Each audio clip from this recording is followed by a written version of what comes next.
The Stopping Places, A Journey Through Gypsy Britain by Damian Le Bas. Read by Damian Le Bas. In memory of my dad, Damian John Le Bas, 1963 to 2017. Chapter 1. The Stopping Places. There is a road that runs from the salt coast of Sussex back to the green hop gardens of rural Hampshire. It is an old road, a road of black and white, a road composed of many roads. Some of them have half-memorable names: the Valley, the Long Furlong, and Harting Down, a hill of many stags. Most have no name but a faceless coda of letter and number: the A27 westbound, the A286 out of Chichester, the B2141 from Mid-Lavant to Harting.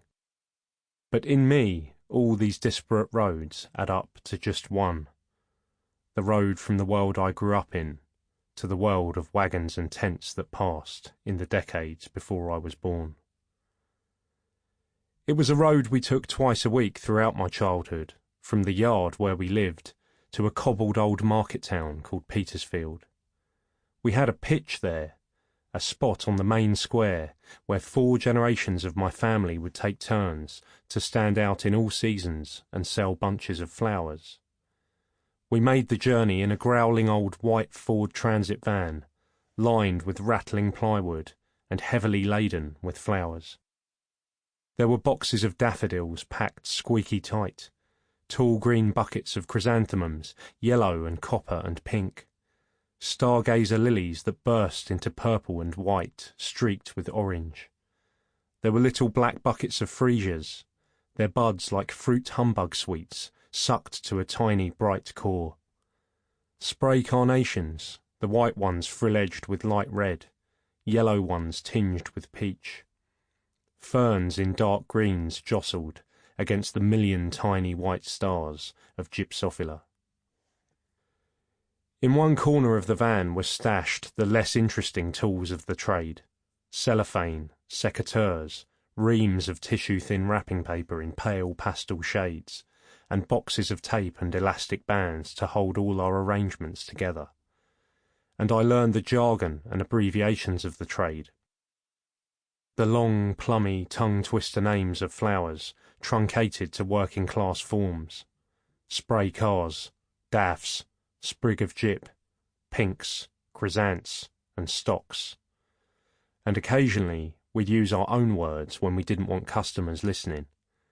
Cacker their dewy bar a go, atch on the molishers dinlow, cur the vonger in your putzel, daldy chavvy, mingries a kai. I had no idea where these words came from, or why we understood them, and almost nobody else did. But I'd learned not to use them at school. If I did, a long silence would follow, turning my mood from light to dark, and I would feel lonelier once the silence had passed. I had already been making this journey for years before I began to think about how it had started. Of course, we went to Petersfield to sell flowers, but why there? Why this twice-weekly trip, an hour each way, to a little town miles from where we lived? Why didn't we just sell flowers closer to home? We had smaller pitches in other towns too, dotted around the vicinity: Lancing, Broadwater, Emsworth, Godalming, Selsey, a roll call of places that no one outside the region had heard of. But there was something special about Petersfield. I could tell that my elders all felt it. They looked forward to going there more. There was anticipation each evening before we set off.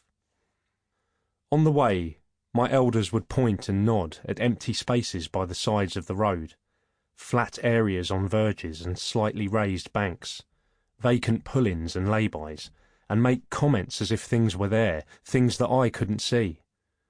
The references were muttered and coded, their significance unclear to a child's ears, but they stood out against the rest of the conversation like a broken trail of breadcrumbs in the mud of the woods. That was where Uncle and they used to stop look. I can still see me granny sat there. Cousins lay by. Look, Dee. I tried hard to tune into the meaning, but never Sample complete. Ready to continue?